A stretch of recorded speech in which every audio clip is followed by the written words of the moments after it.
ছাত্রছাত্রী সবাই কিন্তু একটি গ্রহণযোগ্য সুষ্ঠু নির্বাচনে ভোট দেওয়ার জন্য উন্মুখ হয়ে আছেন।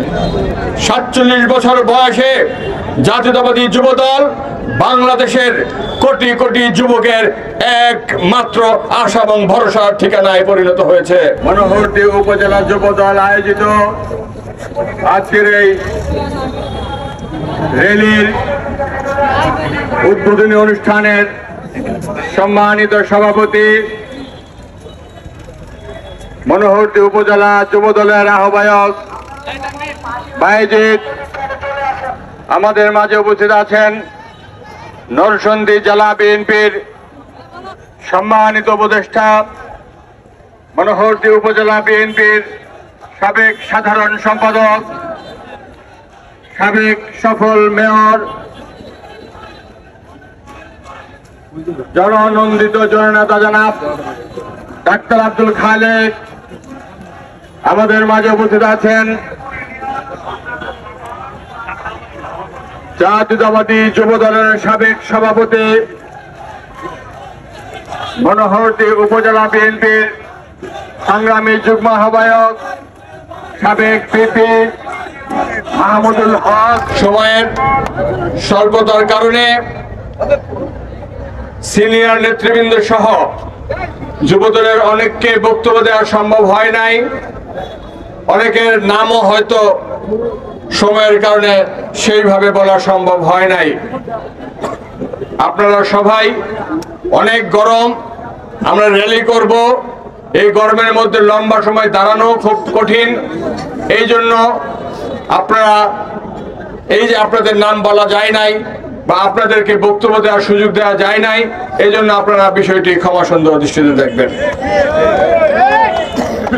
উপস্থিত বিভিন্ন ইলেকট্রনিক্স এবং প্রিন্ট মিডিয়ার সাংবাদিক বন্ধু, সমবেত ভাই ও বোনেরা, আসসালামু আলাইকুম। বাংলাদেশের যুব সমাজকে, তরুণ সমাজকে নেতৃত্ব দিয়েছেন, বারবার নির্যাতিত হয়েছেন, হামলা মামলার শিকার হয়েছেন, কিন্তু রাজপথে বুক চিতিয়ে দেশনেত্রী বেগম খালেদা জিয়া এবং আমাদের তরুণ প্রজন্মের অহংকার তারেক রহমানের নির্দেশে বুক চিতিয়ে বাংলাদেশের স্বাধীনতা, সার্বভৌমত্ব এবং গণতন্ত্রের জন্য লড়াই করেছেন।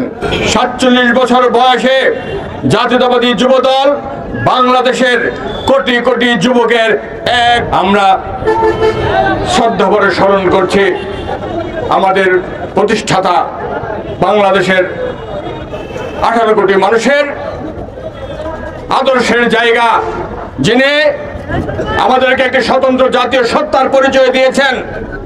তিনি বলেছেন, আমরা মুসলমান, হিন্দু, বৌদ্ধ, খ্রিস্টান, বাঙালি, পাহাড়ি, বিভিন্ন নৃতাত্ত্বিক গোষ্ঠীর জনগণ সকলে মিলে, বিভিন্ন সাংস্কৃতিক ব্যক্তিত্ব, বিভিন্ন নৃতাত্ত্বিক গোষ্ঠী সবাই মিলে আমরা বাংলাদেশি। এই বাংলাদেশি কারা? যারা এই 58,598 বর্গ মাইলের ভিতরে এদেশের স্বাধীনতা, সার্বভৌমত্বে বিশ্বাস করে বাংলাদেশকে মেরামত করতে হবে, এবং এই মেরামত করার জন্য উনি আগামী দিনে বাংলাদেশকে গড়ে তোলার 31 দফা রূপরেখা দিয়েছেন, যা দিয়ে আগামী দিনের ভেঙে পড়া অর্থনীতি, ভেঙে পড়া সমাজ, ভেঙে পড়া বিভিন্ন সাংবিধানিক প্রতিষ্ঠান, লুটপাট আর দুর্নীতির কারণে ভেঙে পড়া বাংলাদেশের সকল সিস্টেমকে উনি রিপেয়ার করতে চান। উনি শিক্ষা ব্যবস্থায় আমূল পরিবর্তন করতে চান, উনি নারীর ক্ষমতায়ন করতে চান।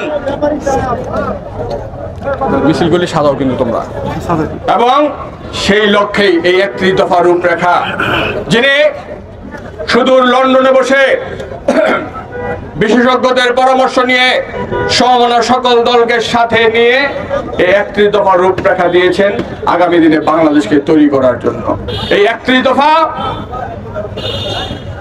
উন্নয়ন উৎপাদনের 31 দফা, এই 31 দফা সমৃদ্ধির 31 দফা, এই 31 দফা বাংলাদেশের ঐক্যের 31 দফা, এই 31 দফা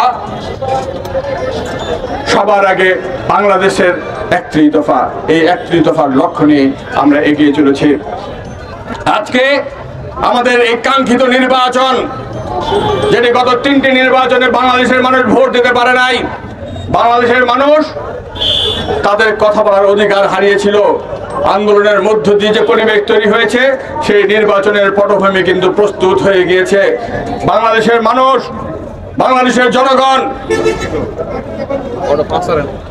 বাংলাদেশের ছাত্রছাত্রী সবাই কিন্তু একটি গ্রহণযোগ্য সুষ্ঠু নির্বাচনে ভোট দেওয়ার জন্য উন্মুখ হয়ে আছেন। আমরা তত্ত্বাবধায়ক অন্তর্বর্তীকালীন সরকারকে ধন্যবাদ জানাই এই কারণে যে ওনারা বলেছেন আগামী ফেব্রুয়ারির মধ্যেই